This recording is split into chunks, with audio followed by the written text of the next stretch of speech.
ಸ್ನೇಹಿತರೆ ನಮಸ್ಕಾರ. ನಾನು ಗಣೇಶ್ ಪೂಜಾರಿ. ನನ್ನ ಕಾನೂನಿನ ತರಗತಿಗಳಿಗೆ ನಿಮ್ಮನ್ನು ಸ್ವಾಗತಿಸ್ತಿದ್ದೇನೆ. ಸ್ನೇಹಿತರೆ, ನಾವು ಭಾರತ ಸಾಕ್ಷ್ಯ ಅಧಿನಿಯಮ ಈ ಒಂದು ವಿಷಯಕ್ಕೆ ಸಂಬಂಧಪಟ್ಟಂತೆ ಸುಮಾರು 15ಕ್ಕೂ ಹೆಚ್ಚು ಡಿಸ್ಕಷನನ್ನು ಆಲ್ರೆಡಿ ಮಾಡಿದ್ದೇವೆ. ಆದರೆ ಈಗಷ್ಟೇ ನಾವು ಅಧ್ಯಾಯ 2 ಅಂದರೆ ಸೆಕ್ಷನ್ 5ಕ್ಕೆ ಕಾಲಿಡ್ತಾ ಇದ್ದೇವೆ. ಸೊ ಕೆಲವರಿಗೆ ಅನಿಸ್ತಿರ್ಬೋದು ನಾವು ಸ್ವಲ್ಪ ಸ್ಲೋ ಆಗಿ ಹೋಗ್ತಿದ್ದೇವೆ ಅಂತೇಳಿ. ಏನೂ ವರಿ ಮಾಡಬೇಡಿ. ಈ ಒಂದು ಅಧಿನಿಯಮ ನಮಗೆ ಸಂಪೂರ್ಣವಾಗಿ ಗೊತ್ತಿರಬೇಕು. ಯಾಕಂತ ಹೇಳಿದರೆ ನಾವು ಮುಂದೆ ಯಾವುದೇ ಫೀಲ್ಡಲ್ಲಿ ಲಾವನ್ನು ಪ್ರಾಕ್ಟೀಸ್ ಮಾಡಲಿಕ್ಕೆ ಹೋದರೂ ಸಹ, ಯಾವುದನ್ನು ಇಗ್ನೋರ್ ಮಾಡಿದರೂ ಸಹ ನಾವು ಭಾರತ ಸಾಕ್ಷ್ಯ ಅಧಿನಿಯಮವನ್ನು ಇಗ್ನೋರ್ ಮಾಡೋದಕ್ಕೆ ಸಾಧ್ಯ ಇಲ್ಲ. ಕೋರ್ಟ್ ಹಾಲ್ ಒಳಗೆ ಹೋಗುವಾಗ ನಿಮಗೆ ಭಾರತ ಸಾಕ್ಷ್ಯ ಅಧಿನಿಯಮ ಸಂಪೂರ್ಣವಾಗಿ ತಲೆಯಲ್ಲಿ ಇರಲೇಬೇಕಾಗ್ತದೆ.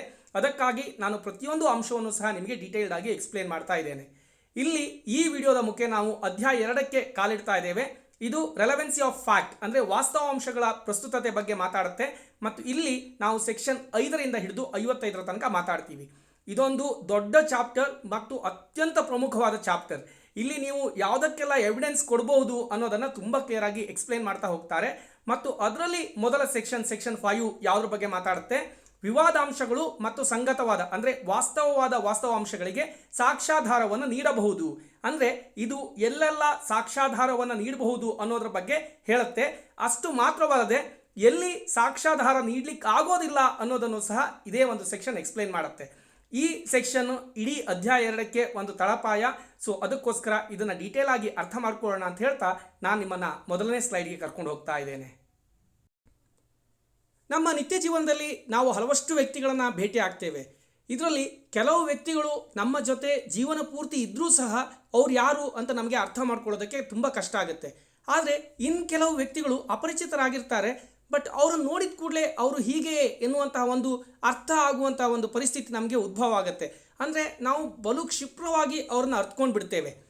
ಇಲ್ಲಿ ಈ ರೀತಿಯ 2 ಪರಿಸ್ಥಿತಿಗಳು ನಮ್ಗೆ ಕಾಣಿಸುತ್ತೆ. ಅದೇ ರೀತಿ ಕೆಲವೊಮ್ಮೆ ಏನಾಗುತ್ತೆ, ಒಂದು ಪುಸ್ತಕದ ಟೈಟಲನ್ನು ಓದಿದ ಕೂಡಲೇ, ಆ ಪುಸ್ತಕದ ಹೆಸರನ್ನು ಓದಿದ ಕೂಡಲೇ ಆ ಪುಸ್ತಕದಲ್ಲಿ ಏನಿರಬಹುದು ಅನ್ನೋದು ನಮ್ಗೆ ಅರ್ಥ ಆಗಿಬಿಡುತ್ತೆ. ಆ ಥರನೇ ಸೆಕ್ಷನ್ 5 ಇರೋದು. ಈ ಸೆಕ್ಷನ್ 5ನ ಒಂದು ಸೆಕ್ಷನ್ ಟೈಟಲ್ ಓದಾಗಲೇ ನಿಮಗೆ ಸಾಕಷ್ಟು ಕಾನ್ಸೆಪ್ಟ್ ಕ್ಲಾರಿಟಿ ಸಿಗುತ್ತೆ.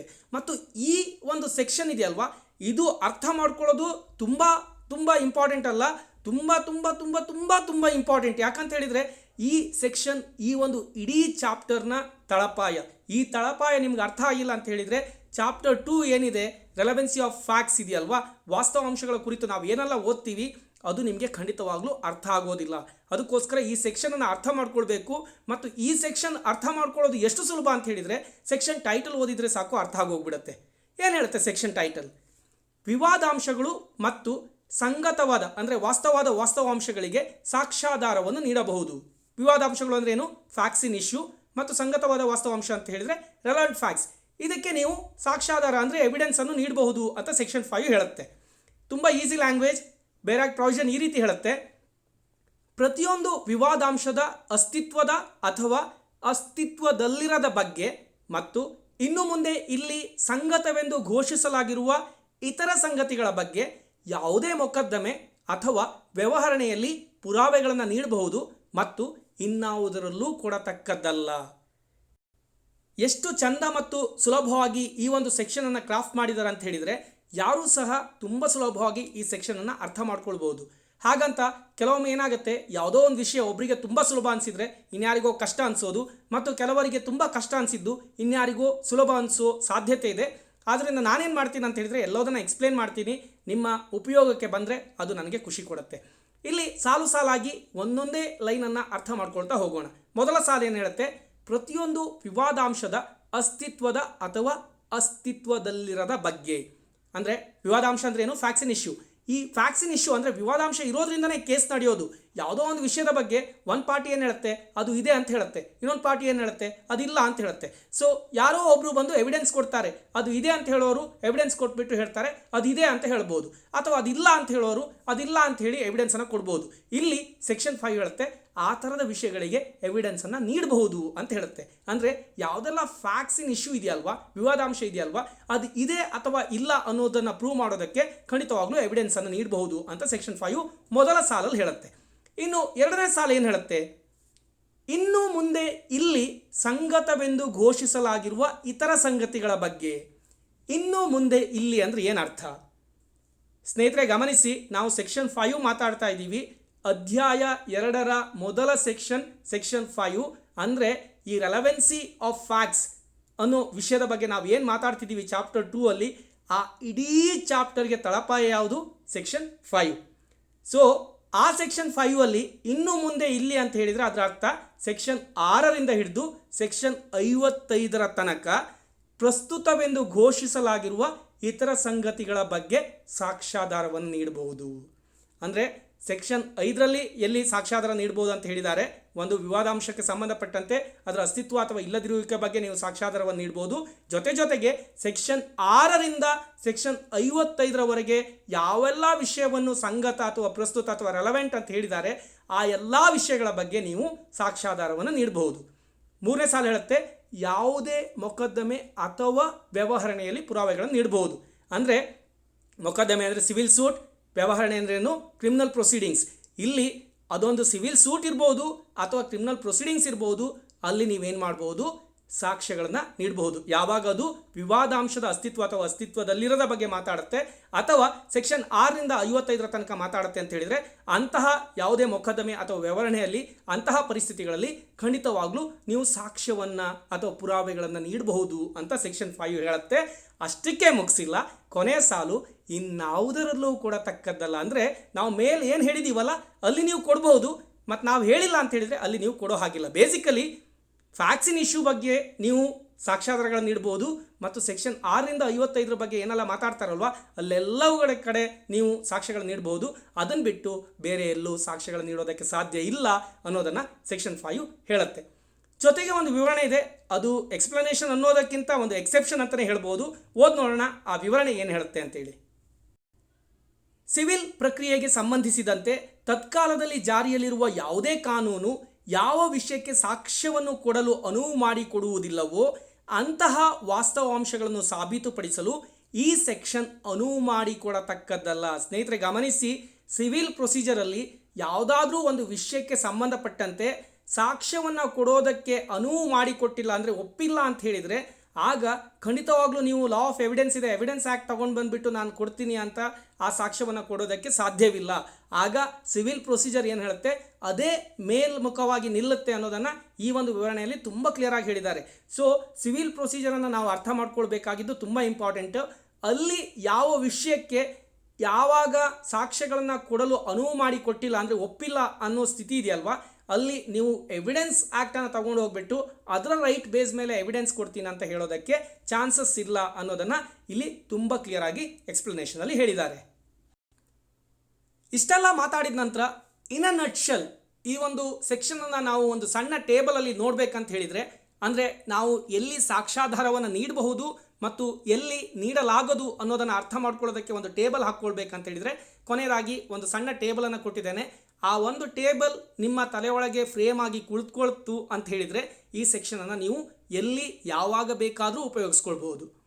ಮೊದಲನೇದಾಗಿ ಫ್ಯಾಕ್ಸಿನ್ ಇಶ್ಯೂ ಅಂದರೆ ವಿವಾದಾಂಶವೊಂದರ ಅಸ್ತಿತ್ವದ ಅಥವಾ ಅಸ್ತಿತ್ವದಲ್ಲಿರದ ಬಗ್ಗೆ ಪ್ರೂವ್ ಮಾಡೋದಕ್ಕೆ ನೀವು ಹೊರಟಿದ್ದೀರಾ ಅಂತ ಹೇಳಿದರೆ ಅಲ್ಲಿ ಖಂಡಿತವಾಗ್ಲೂ ಸಾಕ್ಷ್ಯಾಧಾರವನ್ನು ನೀಡಬಹುದು. ಎರಡನೇದಾಗಿ relevancy of facts covered under chapter 2 section 5ರಿಂದ 55 ಒಳಗೆ ಯಾವೆಲ್ಲ ವಿಷಯ ಬರುತ್ತೆ ಅದೆಲ್ಲ ವಿಷಯಗಳ ಬಗ್ಗೆ ನೀವು ಸಾಕ್ಷ್ಯಾಧಾರವನ್ನು ನೀಡಬಹುದು. ಮೂರನೇದಾಗಿ ಬೇರೆ ಯಾವುದೇ ವಿಷಯಗಳಿಗೆ ನೀವು ಸಾಕ್ಷ್ಯಾಧಾರವನ್ನು ನೀಡಲಿಕ್ಕೆ ಆಗೋದಿಲ್ಲ, ಅದನ್ನೇ ನಾನು ರೆಡ್ ಫಾಂಟಲ್ಲಿ ಹಾಕಿದ್ದೀನಲ್ಲಿ ಇನ್ನಾವುದರಲ್ಲೂ ಕೊಡತಕ್ಕದ್ದಲ್ಲ ಅಂತ ಕ್ಲಿಯರಾಗಿ ಹೇಳಿದ್ದೀನಿ. ಸೊ ಬೇರೆ ಎಲ್ಲೂ ನೀವು ಸಾಕ್ಷ್ಯಗಳನ್ನು ಕೊಡೋದಕ್ಕೆ ಸಾಧ್ಯವಿಲ್ಲ. ನಾಲ್ಕನೇದಾಗಿ ವಿವರಣೆಯಲ್ಲಿ ಏನು ಕವರ್ ಮಾಡಿದ್ದಾರೆ, if not allowed under laws relating to civil procedure, ಅಂದರೆ ಸಿವಿಲ್ ಪ್ರೊಸೀಜರಲ್ಲಿ ಯಾವ ಸಾಕ್ಷ್ಯಗಳನ್ನು ಕೊಡಲು ಅನುವು ಮಾಡಿಕೊಟ್ಟಿಲ್ಲ ಅಥವಾ ಅವಕಾಶ ಕೊಟ್ಟಿಲ್ಲ ಅಥವಾ ಒಪ್ಪಿಲ್ಲ ಅಂತ ಪರಿಸ್ಥಿತಿ ಇದೆ, ಅಲ್ಲಿ ನೀವು ಎವಿಡೆನ್ಸ್ ಆ್ಯಕ್ಟ್ನ ಚಾಪ್ಟರ್ 2 ಅನ್ನು ಉಪಯೋಗಿಸಿ ಎವಿಡೆನ್ಸ್ ಕೊಡೋದಕ್ಕೆ ಸಾಧ್ಯ ಇಲ್ಲ ಅನ್ನೋದನ್ನು ನೀವು ಗಮನಿಸಬೇಕು. ಅಂದರೆ ನೀವು evidence act versus civil procedure ಅಂತ ಕ್ವಶನ್ ಬಂದರೆ ಎವಿಡೆನ್ಸ್ ವಿಷಯದಲ್ಲಿ ಸಿವಿಲ್ ಪ್ರೊಸೀಜರ್ ಯಾವುದಾದ್ರೂ ವಿಷಯಕ್ಕೆ ಎವಿಡೆನ್ಸನ್ನು ಕೊಡೋದಕ್ಕೆ ಒಪ್ಕೊಂಡಿಲ್ಲ ಅಂತ ಹೇಳಿದರೆ ಆಗ ಸಿವಿಲ್ ಪ್ರೊಸೀಜರೇ ಕಂಟಿನ್ಯೂ ಆಗುತ್ತೆ, ಅದೇ ಮೇಲ್ಮುಖವಾಗಿ ನಿಲ್ಲುತ್ತೆ ಅನ್ನೋದನ್ನು ನೀವು ಗಮನಿಸಬೇಕು. ಇಷ್ಟಕ್ಕೆ ಈ ಸೆಕ್ಷನ್ ಮುಗ್ದಿಲ್ಲ. ಈ ಸೆಕ್ಷನನ್ನು ಇನ್ನೂ ಸುಲಭಗೊಳಿಸಲು 2 ದೃಷ್ಟಾಂತ ಕೊಟ್ಟಿದ್ದಾರೆ, ಅದನ್ನು ನನ್ನ ಮುಂದಿನ ಸ್ಲೈಡಲ್ಲಿ ನೋಡೋಣ. ಸೆಕ್ಷನ್ 5ಅನ್ನು ಸುಲಭಗೊಳಿಸಲು ಈ ಅಧಿನಿಯಮದಲ್ಲಿ ನಮಗೆ 2 ದೃಷ್ಟಾಂತಗಳನ್ನು ನೀಡಿದ್ದಾರೆ. ಒಂದು ನೇರವಾಗಿ ಸೆಕ್ಷನ್ 5ಅನ್ನು ಕ್ಲಾರಿಫೈ ಮಾಡಿದರೆ, ಇನ್ನೊಂದು ನಾವು ಏನು ವಿವರಣೆಯನ್ನು ಓದಿದ್ವಿ, ಎಕ್ಸ್ಪ್ಲನೇಷನನ್ನು ಓದಿದ್ವಿ, ಅದನ್ನೇ ನಾನು ಎಕ್ಸೆಪ್ಷನ್ ಅಂತ ಸಹ ಹೇಳಿದೆ, ಅದನ್ನು ತುಂಬ ಕ್ಲಿಯರ್ ಮಾಡೋದಕ್ಕೋಸ್ಕರ ಎರಡನೇ ಇಲಸ್ಟ್ರೇಷನನ್ನು ನೀಡಿದ್ದಾರೆ. ಇದೆರಡು ಇಲಸ್ಟ್ರೇಷನನ್ನು ಓದಿದಾಗ ನಮಗೆ ಕಾನ್ಸೆಪ್ಟ್ ಇನ್ನೂ ತುಂಬ ಈಸಿಯಾಗಿ ತಲೆಯಲ್ಲಿ ಕೂತ್ಕೊಳ್ಳುತ್ತೆ. ಮೊದಲನೇದು, ಯಾವಾಗೆಲ್ಲ ನಾವು ಸಾಕ್ಷ್ಯವನ್ನು ನೀಡಬಹುದು ಅನ್ನೋದಕ್ಕೆ ಕ್ಲಾರಿಟಿ ಕೊಡುತ್ತೆ.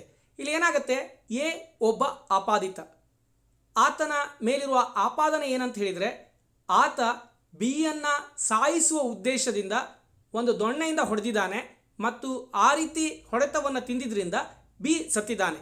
ಇಲ್ಲಿ ಎ ಬಿಯ ಕೊಲೆ ಮಾಡಿದಾನೆ ಎನ್ನುವಂತಹ ಆಪಾದನೆ ಎಯ ಮೇಲೆ ಇದೆ. ಈಗ ಇಲ್ಲಿ ಕೆಲವಷ್ಟು ವಿವಾದಾಂಶಗಳಿವೆ, ಫ್ಯಾಕ್ಟ್ಸ್ ಇನ್ ಇಶ್ಯೂಸ್. ಯಾವುದಲ್ಲ, ಒಂದು, ಎ ಬಿಗೆ ದೊಣ್ಣೆಯಿಂದ ಹೊಡೆದಿದ್ದಾನೋ ಇಲ್ಲವೋ ಎನ್ನುವಂತಹ ಅಂಶ, ಅದಕ್ಕೆ ಸಂಬಂಧಪಟ್ಟಂತೆ ಸಾಕ್ಷ್ಯವನ್ನು ಖಂಡಿತ ಕೊಡ್ಬೋದು. ನಾನು ಮೊದಲೇ ಹೇಳಿದೆ, ವಿವಾದಾಂಶಗಳ ಅಸ್ತಿತ್ವದಲ್ಲಿರುವ ಅಥವಾ ಅಸ್ತಿತ್ವದಲ್ಲಿರದ ಬಗ್ಗೆ ಖಂಡಿತವಾಗ್ಲೂ ಸಾಕ್ಷ್ಯಾಧಾರವನ್ನು ಕೊಡ್ಬೋದು. ಸೊ ಎ ಬಿಗೆ ದೊಣ್ಣೆಯಿಂದ ಹೊಡೆದಿದ್ದಾನೋ ಇಲ್ಲವೋ ಎನ್ನುವಂತಹ ವಿಷಯದ ಬಗ್ಗೆ ಸಾಕ್ಷ್ಯವನ್ನು ನೀಡಬಹುದು. ಎರಡನೇ ವಿವಾದಾಂಶ ಏನು, ಆ ರೀತಿ ಪೆಟ್ಟು ತಿಂದಿದ್ರಿಂದನೇ ಬಿ ಸತ್ತು ಹೋಗಿದಾನೋ ಇಲ್ವೋ ಎನ್ನುವ ಬಗ್ಗೆಯೂ ಸಹ ಸಾಕ್ಷ್ಯವನ್ನು ನೀಡಬಹುದು. ಈಗ ಬಿಗೆ ಬೇರೆ ಏನೋ ಇಶ್ಯೂಸ್ ಇದ್ದಿರ್ಬೋದು, ಅವನು ಅದರಿಂದನೂ ಸತ್ತಿರಬಹುದು. ಬಿ ಹೊಡೆದಿದ್ದಾನೆ ಹೌದು ಅಂತ ಪ್ರೂವ್ ಆದರೆ ಅದರಿಂದನೇ ಸತ್ತಿದಾನ ಅಥವಾ ಬೇರೆ ಯಾವುದೋ ರೀಸನ್ನಿಂದ ಸತ್ತಿದಾನ ಅನ್ನೋ ವಿಷಯನೂ ಸಹ ಇಲ್ಲಿ ವಿವಾದಾಂಶ. ಸೊ ಅಂತಹ ಸಂದರ್ಭದಲ್ಲಿ ಆ ವಿಷಯವನ್ನು ಪ್ರೂವ್ ಮಾಡೋದಕ್ಕೆ ಅಥವಾ ಡಿಸ್ಪ್ರೂವ್ ಮಾಡೋದಕ್ಕೆ, ಅದರ ಇರುವಿಕೆ ಅಥವಾ ಇಲ್ಲದಿರುವಿಕೆಯ ಬಗ್ಗೆ ಪ್ರೂವ್ ಮಾಡೋದಕ್ಕೆ ಸಾಕ್ಷ್ಯಗಳನ್ನು ನೀಡಬಹುದು. ಇನ್ನು ಮೂರನೇದಾಗಿ, ಹೇಗೆ ಬಿಯನ್ನು ಸಾಯಿಸುವ ಉದ್ದೇಶವಿತ್ತೆ ಅಥವಾ ಇಲ್ವೇ ಅನ್ನೋದನ್ನು ಪ್ರೂವ್ ಮಾಡೋದಕ್ಕೂ ಸಹ ಸಾಕ್ಷ್ಯಗಳನ್ನು ನೀಡಬಹುದು. ಯಾಕಂದರೆ ಅದು ಒಂದು ಫ್ಯಾಕ್ಟ್ಸ್ ಇನ್ ಇಶ್ಯೂ. ಹೇಳ್ತಾನೆ, ನನ್ನ ಯಾಕೆ ಅವನಿಗೆ ಹೊಡಿಬೇಕು, ನಾನು ಯಾಕೆ ಅವನನ್ನು ಸಾಯಿಸಬೇಕು, ನನಗೆ ಆ ರೀತಿ ಯಾವುದೇ ಇಂಟೆನ್ಷನ್ನೇ ಇಲ್ಲ, ನೀವು ಯಾಕೆ ನನ್ನನ್ನು ಸುಮ್ಮನೆ ಆಪಾದನೆ ಮಾಡ್ತಾ ಇದ್ದೀರಾ ಅಂತೇಳಿ ಕೇಳ್ಬೋದಲ್ವಾ. ಇಲ್ಲಿ ಅವನಿಗೆ ಇಂಟೆನ್ಷನ್ ಇದೆ ಅಂತ ಪ್ರೂವ್ ಮಾಡೋದು ಒಂದು ಪಾರ್ಟಿಯ ಜವಾಬ್ದಾರಿ ಆದರೆ, ಇನ್ನೊಂದು ಪಾರ್ಟಿ ಏನು ಹೇಳುತ್ತೆ, ನನಗೆ ಇಂಟೆನ್ಷನ್ ಇರಲಿಲ್ಲ ಅಂತ ಹೇಳುತ್ತೆ. ಸೊ ಎರಡೂ ಪಾರ್ಟಿಗಳು ತಮ್ಮ ಒಂದು ವಾದವನ್ನು ಪ್ರೂವ್ ಮಾಡೋದಕ್ಕೆ ಸಾಕ್ಷ್ಯಗಳನ್ನು ನೀಡಬಹುದು, ಯಾಕಂದರೆ ಅದೊಂದು ವಿವಾದಾಂಶ.